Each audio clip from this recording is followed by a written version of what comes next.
महापुराण की कथा कहती है, महाराज पूर्णिमा का जो चंद्र है वो विशाल काय है और उस चंद्र की पूर्णता में हमारी अभिलाषाएं भी पूर्ण हो। आप आस्था चैनल के माध्यम से जितने लोग कथा सुन रहे हैं, फेसबुक यूट्यूब पर जितने कथा सुन रहे हैं और कुबेरेश्वर धाम में जितने कथा सुन रहे हैं, आप में से कितने लोग हैं जो पूर्णिमा का व्रत करते हैं? जो माताएं करती हो जरा हाथ उठाइए। पूर्णिमा का व्रत जो करते हो ना आप लोग, रखिए हाथ। अब पूर्णिमा के व्रत में आपने कई बार किताब पढ़ी होगी पूर्णिमा की, या आपने व्रत किया होगा, या पूर्णिमा का व्रत आप धारण करे होगे, तो उसमें पूजन कौन से भगवान की होती है?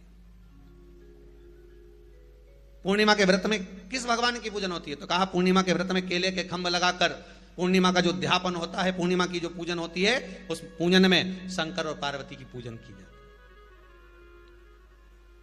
शिव और नारायण की पूजन करी जाती है, शंकर और पार्वती का स्मरण किया जाता है। किसकी पूजन होती है? शिव पार्वती।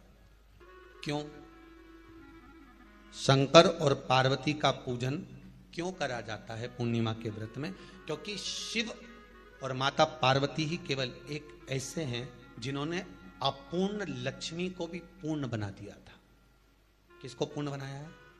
लक्ष्मी। पूर्णिमा के दिन अगर आप शंकर भगवान को एक लोटा पानी अगर शिव को समर्पित कर रहे हो, श्वेत पुष्प को रखकर शंकर जी के ऊपर सफेद फूल को चढ़ाकर अगर एक लोटा जल भी, एक पात्र जल भी शंकर को समर्पित कर रहे हो, तो ये लक्ष्मी के लिए ही तो कर रहे हो। और कौन सी लक्ष्मी? पूर्ण लक्ष्मी। पूर्ण लक्ष्मी। आपको पहले भी कथा में कहा, एक बार भगवान विष्णु के सामने लक्ष्मी मैया ने बहुत तेज स्वर में कह दिया था, नारायण, दुनिया के लोग आपका नाम जपते हैं, दुनिया के लोग नारायण नारायण कहते हैं, दुनिया के लोग आपका भजन करते हैं, पर सत्य मायने में कहूं ना तो मेरे बिना दुनिया के लोगों की नहीं चल सकती, मेरे बिना दुनिया नहीं चल सकती, संसार मेरे बिना नहीं चल सकता। भगवान विष्णु ने कहा, यह तो गलत है लक्ष्मी आपका कहना। एक दिन लक्ष्मी को अहंकार आ गया, अहंकार के संबोधन जब माता लक्ष्मी करने लगी तो भगवान उसी समय पर भगवान विष्णु को क्रोध आ गया और भगवान विष्णु ने कह दिया, लक्ष्मी तू इतनी बड़ी बड़ी बात कहती है कि तेरे बिना नहीं रह सकती संसार। मैं तुझे कहता हूं लक्ष्मी, तू अपूर्ण है, तू अपूर्ण है, तू पूर्ण कब हो गई?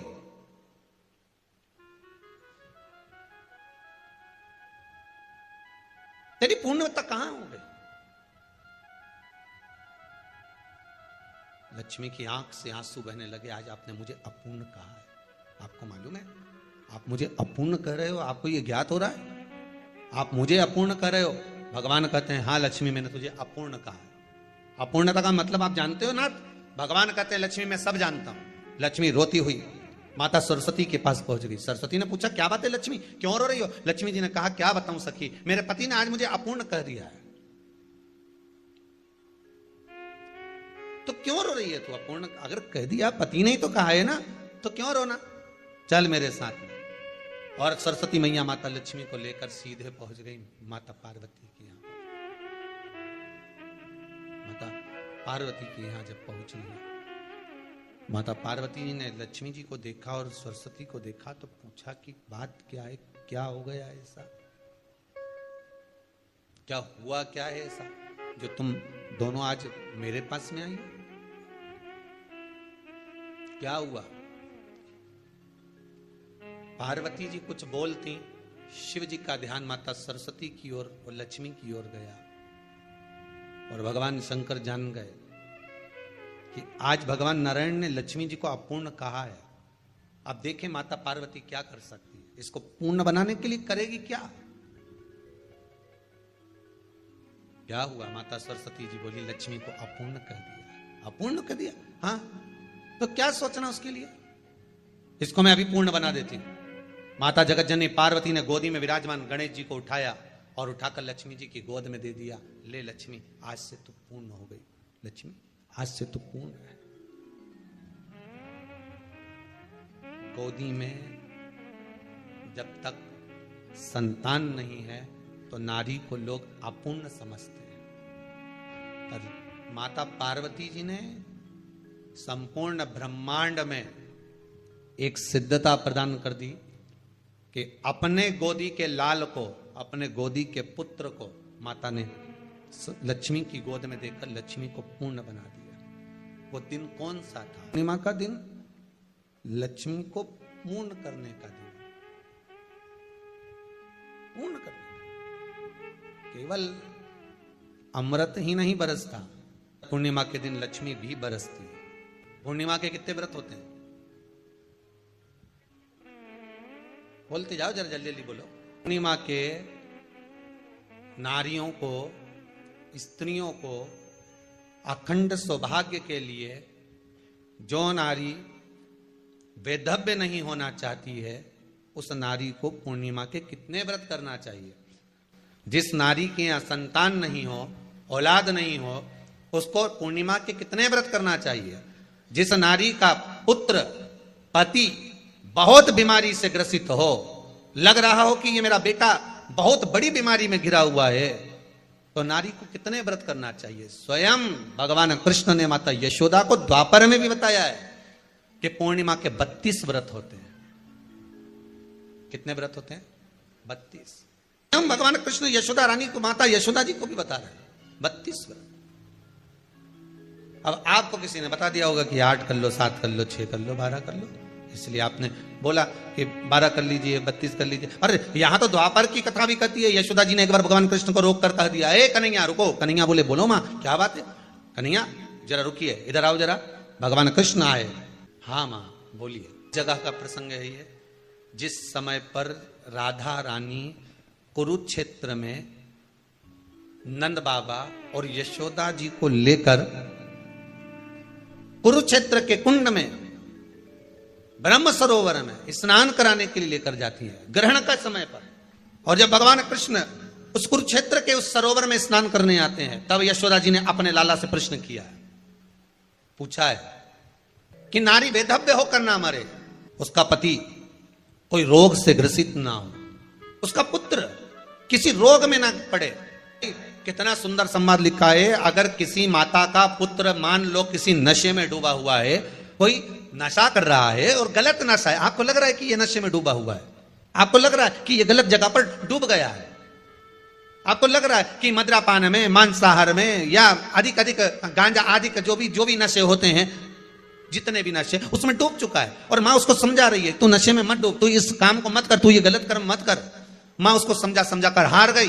तो मेरा माताओं से निवेदन है, आप उसको समझाना बंद कर दो, एक काम करना प्रारंभ कर दीजिए। हमें जो शिव महापुराण के माध्यम से शास्त्र कह रहा है कि आप 32 पूर्णिमा के व्रत प्रारंभ कर दो। उसमें करना क्या है आपको? केवल जिस दिन व्रत रहे, रात्रि के समय पर कोई भी मीठा, कुछ भी सामग्री आप चंद्र की रोशनी में, चंद्र को अर्घ देने के बाद, पूजन करने के बाद उसको रखो, और वही सामग्री जो नशा कर रहा है उसको पूर्णिमा के दूसरे दिन उसको खिलाओ। आप धीरे धीरे खिलाना चालू करेंगे, जिस नशे में वो डूबा हुआ है उस नशे से वो छूटना प्रारंभ हो जाएगा। 2 पूर्णिमा व्रत करके तो देखो, तीसरे में तुम्हें जरूरत ही नहीं, धीरे धीरे आप वो छूटना प्रारंभ हो जाएगा। स्वयं भगवान कर रहे हैं। यशोदा मैया ने कन्हैया को रोक लिया कुरुक्षेत्र के उस मैदान में, और भगवान कृष्ण का दर्शन माता यशोदा जी करी। बहुत दिनों के बाद माँ को, आज माता यशोदा को लाला का दर्शन हुआ, बहुत समय के बाद, जाने के बाद बहुत समय। कृष्ण से माता यशोदा जी ने पूछा, कन्हैया लो, किसी नारी का पुत्र या पति रोग से ग्रसित हो,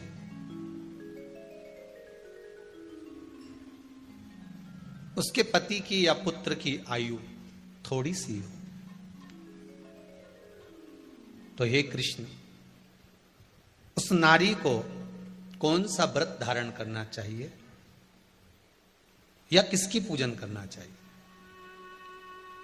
ये कुरुक्षेत्र की भूमि का संवाद है।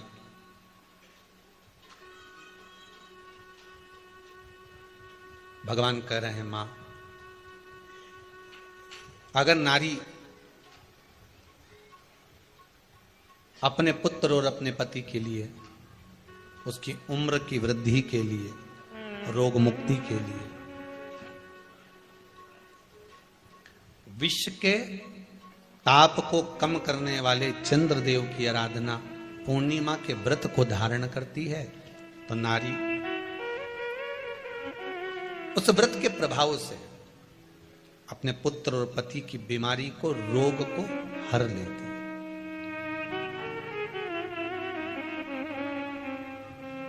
रोग का हरण कर लेती।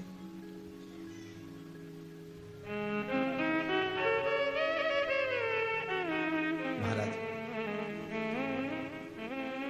जो बच्चा बुद्धि से विकलांग हो, विद्या में कमजोर हो, परीक्षा हॉल में पेपर देते समय भूल जाता हो, विवेक काम ना करता हो, तो निवेदन है किसी भी पूर्णिमा की रात्रि को 12 बजे गाय के, गौ माता देसी गाय के जो 4 थन होते हैं, उन 4 थन में से जो आगे के थन होते हैं, 2 पीछे की ओर होते हैं, 2 आगे की ओर होते हैं, तो जो आगे के 2 थन है, उस थन का दूध निकलवा लिया जाए और उस दूध का कोई भी मीठा पदार्थ बनाओ तो ठीक है, ना बनाओ तो उसी दूध में शक्कर मिलाकर पूर्णिमा की रात्रि को, जो विवेक से कमजोर हो, बुद्धि से कमजोर हो, या याद करा हुआ सब भूल जाते हो, या आपके लिए भी है कोई चीज रखते हो भूल जाते हो, विवेक याद नहीं रहता, बुद्धि में इतना प्रबल बल नहीं आ पाता, याददाश्त कमजोर होती चली जा रही, तो किसी भी पूर्णिमा की रात्रि को 12 बजे गाय के आगे के 2 थन का दूध, उसमें कोई पदार्थ, शक्कर, गुड़ कुछ भी मिलाकर भगवान के चंद्रदेव की साक्षी में उसको पिला दिया जाए। महाराज, बार बार पिलाने की जरूरत ही नहीं पड़ेगी, एक ही बार में काम कर जाएगा और विवेक पूर्ण तरह से कार्य करने लगेगा। इसी गाय के आगे के 2 थन का दूध बड़ा प्रबल होता है। पूर्णिमा की रात्रि को 12 बजे उसका प्रयोग किया जाए। दूध को निकाल लो शाम के समय, रात्रि के समय ग्वाले से कहकर, जिसके यहाँ पर देसी गाय हो वहां निकलवा कर उसको रखा जाए, उसका पान करा जाए। रोग बीमारी में प्रबलता, तो मां यशोदा जी जग कल्याण के लिए पूछ रही है।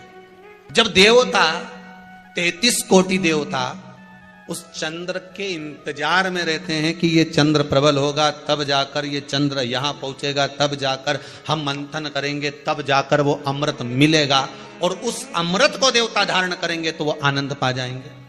हम क्यों एक एक पूर्णिमा छोड़े? एक एक पूर्णिमा के महत्व को जानिए। कोई पूर्णिमा साधारण नहीं है, कोई प्रदोष साधारण नहीं है, कोई शिवरात्रि साधारण नहीं है। 12 महीने शिवरात्रि पड़ती है, 12 महीने में प्रदोष पड़ते हैं, उसका महत्व ही नहीं जान पाते। कौन से प्रदोष पर क्या करना है, कौन सी पूर्णिमा को क्या धारण करना है, कौन सी शिवरात्रि पर। कई लोगों को तो यहां तक नहीं मालूम था कि भाई श्रावण के महीने में भी शिवरात्रि आती हो, तो बस लोगों के कि शिवरात्रि का पूजन हुआ, तो उसका स्मरण क्यों छोड़े हम?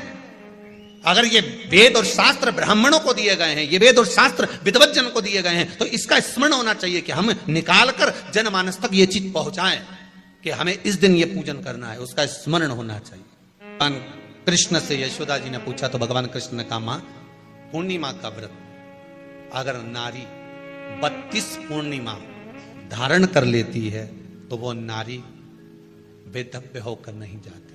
पर आप लोग व्रत जो करते हो ना, जो भी व्रत आप लोग उठाते हो, सोमवार का व्रत जैसे किसी माता जी ने उठा लिया और वो उठाने के बाद, हम तो शादी नहीं हुई थी ना जब भी सोमवार व्रत करते थे, अब शादी हो गई अभी भी हम सोमवार का व्रत कर रहे हैं, करे जा रहे हैं, और उसका कोई उद्यापन नहीं करा, कोई संकल्प नहीं लिया गया कि मैं 5 करूंगी कि 16 करूंगी कि 25 करूंगी कि 31 करूंगी कि 21 करूंगी। इसलिए पूर्णिमा व्रत का विधान में कहा गया कि 32 पूर्णिमा का पहला संकल्प होना चाहिए, उसके बाद आपकी 32 पूरी हो जाए, फिर आप दूसरे और व्रत कर लो, फिर 32 कर लो, फिर 32 कर लो, पर उसमें पूर्णता का भाव।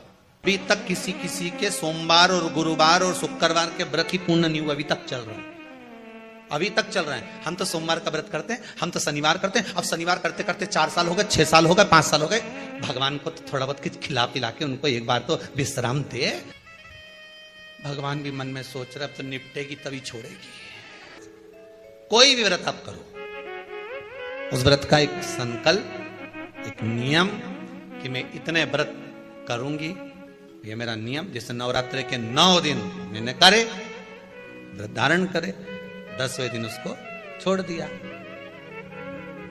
अब तुम तो सोच कर बैठी कि ये मैं 9 दिन धारण कर लूंगी, ने एक दिन बाद एकादशी पड़ रही है तो 10वें के दिन कौन छोड़े, दशहरे का भी व्रत ये भी कर लूं, 11 भी पूरी कर लूं, उसके बाद प्रदोष भी कर लूं, और प्रदोष के बाद में मैं फिर जो द्वादशी पड़ी, 12 पड़ी वो कर पुरा के इसके बाद ही छोड़ूंगी। थोड़ा सा जिस व्रत को उठाया गया, जिस व्रत का नियम लिया गया है, उस व्रत का प्रदान कर कर फिर उसको थोड़ा सा भाग प्रदान कर कर हमने ये व्रत पूर्ण कर लिए। भगवान हमारा ये व्रत आपकी कृपा से, हे विश्वनाथ, हे शंभु, हे त्रिकालदर्शी, हे कैलाशी, मेरी 26 एकादशी आज पूर्ण आपकी कृपा से हुई है, इसलिए मैं उद्यापन कर रही हूं, आपकी कृपा से कर रही हूं। उसके बाद फिर उठाऊंगी, फिर कर लूंगी, पर आज मैंने पूर्णता का भाव लिया। उद्यापन नहीं करो तो किसी विद्वान ब्राह्मण को घर में बुलाकर अभिषेक पूजन करा लो, उसको भोजन करा दो, दक्षिणा आदि प्रदान कर कर उसको विदा कर दो, उसमें भी सुख का भाग।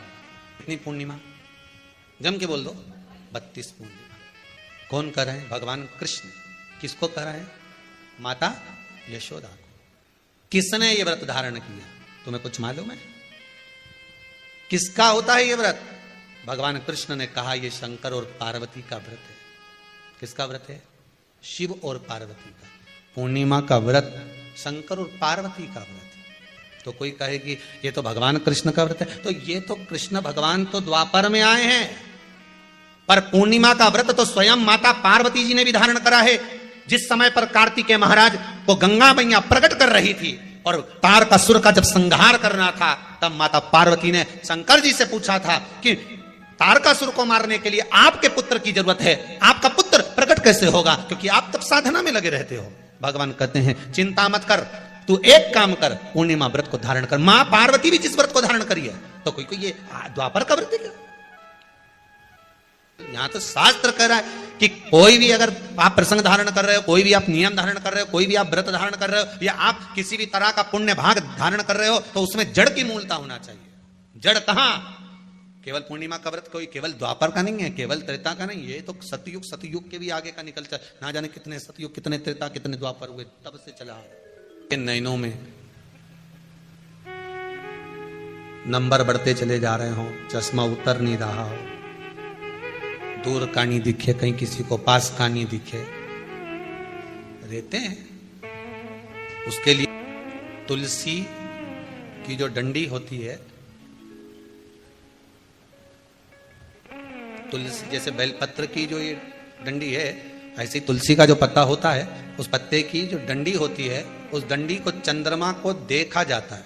उस डंडी की जो कोर होती है, उस कोर को दृष्टि से मिलाया जाता है। माँ की रात्रि ठीक 12 बजे आप चंद्रमा की, जैसे चंद्रमा का भाग, उस चंद्रमा के भाग को आप उस डंडी के भाग से निहारने का प्रयास करें। मारे घर में आई है, घी का दिया लगाई है, उस घी के दीप को लगाने के बाद पूर्णिमा के दिन उस पर एक प्लेट थोड़ी तिरछी कर रख दो, जिससे उसकी कालोच काई की, उस दीप की, घी के दीप की कालोच उस प्लेट पर आ जाए। थोड़ी सी कालोच ले लीजिए, 5-10 मिनट में आ जाएगी। उसको गाय के घी में मिलाकर आंखों में सुरमा लगाकर रात्रि को सो जाइए। 3 दिन बाद आप महसूस करेंगे कि नेत्र की ज्योति बढ़ना प्रारंभ हो रही है। अब इस प्रयोग को करने में कोई धन लगा तुम्हारा? अरे बोलो तो सही, कोई दौलत लगी तुम्हारी, कोई संपदा, या फिर तुमने सियोर वाला महाराज के लाके खूब बटोर के दे दिया, कुछ लगा? नहीं। तुम करोगे, लाभ तुम्हें मिलेगा। ये जितनी पूर्णिमा के व्रत हैं, जितने 12 महीने जो पूर्णिमा पड़ती है, पूनम पड़ती है, ये भले दुनिया के लोग कहते हैं कि ये भगवान राधा और कृष्ण से संबंध, हम और कृष्ण से संबंध रखते हैं, पर इनका यदि सही संबंध समझा जाए, इनके सही संबंध का यदि स्मरण करा जाए, इनके सही संबंधों का यदि वर्णन किया जाए, तो शिव और चंद्रमा के जो मिलन का केंद्र बिंदु है, वही पूर्णिमा है। केवल एक पूर्णिमा वहीं तक नहीं रही कि भगवान कृष्ण और राधा जी ने रास किया, केवल वहीं तक उसकी सीमितता नहीं है। बात ध्यान रखिएगा, यदि काया का रोग हो गया, मान लो शरीर कहीं से सफेद पड़ रहा है, कहीं से काला पड़ रहा है, शरीर में से खाल की फुकड़ी निकलना प्रारंभ हो गई हो, शरीर में काले काले चट्टे पड़ना चालू हो गए हो, या कोई विशेष रोग हो गया,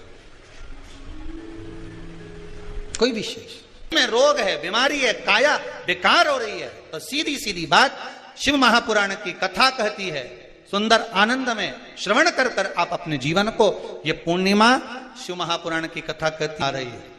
कुछ नहीं करना, पीपल का एक पत्ता, उस पत्ते पर थोड़ा सा चावल, पूर्णिमा की रात्रि को अपने हाथ में लेकर अपने नयनों से लगाकर शरीर पर से स्वयं उतार कर उसको दरवाजे के पास रख दीजिए। पूर्णिमा की रात्रि को पूर्ण होने पर उस चावल को दूसरे दिन सूंघ कर बहते हुए पानी में डाल दीजिए। महाराज कितने भी रोग से ग्रसित हो गए, पीपल का एक पत्ता 52,000 ब्राह्मण की साक्षी कराता है। महाराज बहुत ध्यान देना, पीपल के वृक्ष में स्वयं नारायण का, मेरे कृष्ण का वास है। स्वयं भगवान गीता के अंतर्गत कहते हैं कि मैं पीपल का वृक्ष हूं, नारायण उसी में बसा। 52,000 ब्राह्मणों का वासा एक पीपल के पत्ते में होता है। और आपको पहले भी कथा में कहा, गाय ब्राह्मण बहन बेटी ये सब काल का हरण करने वाले हो, काल को हरने वाले हो। रोग को मिटाइए, शिव का स्मरण करो। पूर्णिमा के दिन चावल का एक आखा दाना जानते हो, पूरा खंडित चावल नहीं। कितना चावल? एक दाना चावल का शंकर भगवान के शिवलिंग पर समर्पित करिए। एक बेलपत्र जिसका डंडी का मुख अपनी ओर हो, जहां से चावल चढ़ाया है, उस चावल के ऊपर अपनी कामना कर कर रख दीजिए और चंद्रमौली भगवान का स्मरण करिए। कौन से भगवान? शंकर भगवान का सर्वश्रेष्ठ सुंदर नाम है चंद्रमौली। चंद्रमौली भगवान का स्मरण करिए, अपनी कामना कर कर बेलपत्र समर्पित कर कर शिव जी पर एक लोटा पानी, एक जल पात्र समर्पित करो, कलश से जल चढ़ा दीजिए, नैनों में वो जल लगाकर अपनी कामना कर कर वापिस घर को आइए। आएगी जो कामना करी है मेरा चंद्रमौली भोलेनाथ उसे पूर्ण कर ही देगा। शिव उपासना के लिए जितनी 12 महीने में पूर्णिमा पड़ती है, एक एक पूर्णिमा का व्याख्यान वर्णन करेंगे। आज तो कथा का महत्तम दिवस है, पहला दिवस है, तो हम उसको महत्व समझें कि पूर्णिमा का महत्व क्या है। हम उसका महत्व समझें कि शंकर और चंद्र का रिश्ता क्या है, संबंध क्या है। भगवान ने जितनी पूर्णिमा बनाई है, जितने नक्षत्र बनाए, जितनी घड़ी बनाई, जितना पल बनाया, जितना समय बनाया, ये शंकर भगवान ने जो बनाया ये गलत नहीं बनाया, श्रेष्ठता के लिए बनाया, जग के उद्धार के लिए, संसार के उद्धार के लिए बनाया। अब उसका प्रयोग आप करें ना करें ये आपके ऊपर है। आप उसका प्रयोग कर रहे हैं ना कर रहे हैं आपके ऊपर, पर जो बनाया है मेरे भगवान। कि कुछ तिथियां भारत की भूमि पर ऐसी वर्णित है जिन तिथियों में भी गंगा का जल हम शिव को अगर एक बूंद भी समर्पित कर रहे हैं, गंगा का जल मात्र एक आधी चम्मच भी, आचमन जितना भी अगर हम शिव को समर्पित कर रहे हैं तो उसका सुख आनंदित है। जैसे पंचमी तिथि, नवमी तिथि, दशमी तिथि, एकादशी, प्रदोष, पूर्णिमा, अमावस्या, ये तिथियां हम पशुपतिनाथ का व्रत करते हो, आप 16 सोमवार का व्रत करते हो, आप संकट सोमवार का व्रत करते हो, आप शिवरात्रि का व्रत करते हो, सोमवार की अष्टमी का व्रत करते हो। उन व्रतों में सारे व्रत करो, मना नहीं है, पर उस व्रत में अपना पूर्ण समर्पण परमात्मा के प्रति रखो। केवल खाना छोड़ा है, अन्न छोड़ा है, भोजन छोड़ा है, और दिन में सुबह से लेकर शाम तक 2-3 बार तुमने कुछ ना कुछ पाया है, वो व्रत हो सकता है आपकी दृष्टि में, पर हमारी दृष्टि में व्रत कौन सा है? शिव महापुराण की कथा कहती है कि सुबेरे आपका व्रत चालू हुआ, दूसरे दिन ब्रह्म मुहूर्त तक जो आपका व्रत आपने रखा है, भगवान का जो व्रत कर रहे हो, उस व्रत में एक बात अपने अंदर उतार कर रखो कि इस दिन मैं अपने मोबाइल का त्याग करती हूँ, पूरे दिन मैं मैसेज नहीं पढ़ूंगी, मैं देखूंगी नहीं, मैं अपशब्द नहीं कहूंगी, मैं जानूंगी नहीं। दूसरा, आज के दिन मेरा व्रत है, आज 1 महीने में, 15 दिन में, 2 दिन में, 20 दिन में मैंने अगर किसी से भी अपशब्द कहा होगा, आड़ा टेढ़ा कहा होगा, तो सबसे पहले आज व्रत वाले दिन मैं उसको सॉरी कहूंगी, क्षमा मांगूंगी और अपने हृदय से लगाने का प्रयास करूंगी। व्रत है।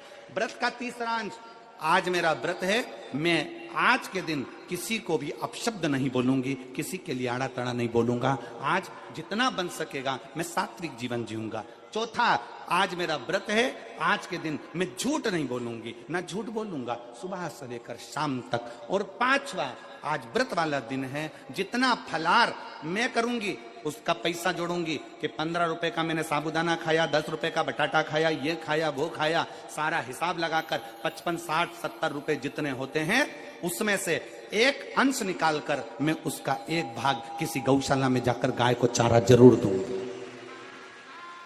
आपका व्रत, आपकी साधना, आपका तप, आपका बल आप कैसा कर रहे हैं? केवल भूखे रहने पर भगवत पद की प्राप्ति नहीं होती। शिव महापुराण की कथा कहती है कि भूखे रहने से भगवान की प्राप्ति नहीं होती। शिव पुराण की कथा कहती है भगवान को पाने की भूख बढ़ाने से भगवान की प्राप्ति होती है। भीतर से परमात्मा को पाने की भूख बढ़ाइए, भगवान को पाने की भूख बढ़ाओ भीतर से।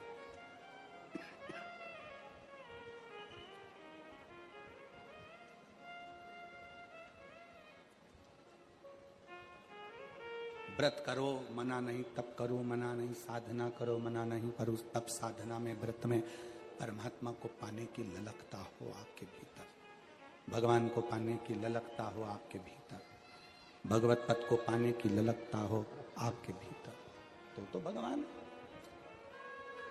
महापुराण की कथा एक बड़ी सुंदर बात कहती है, व्रत आप करते हो, उपास आप करते हो, नियम आप लेते हो, पूरा किसको करना पड़ता है? तुम्हें नहीं। व्रत आप करते हो, उपास आप करते हो, नियम आप लेते हो और पूरा देवाधिदेव करते हैं, भगवान शंकर करते हैं। बस इतना जरूर याद रखें कि जैसे कुछ प्राप्त हो भी गया तो शिव को धन्यवाद देकर शंकर के दरवाजे पर जाते रहना, यह हमारा कर्तव्य है।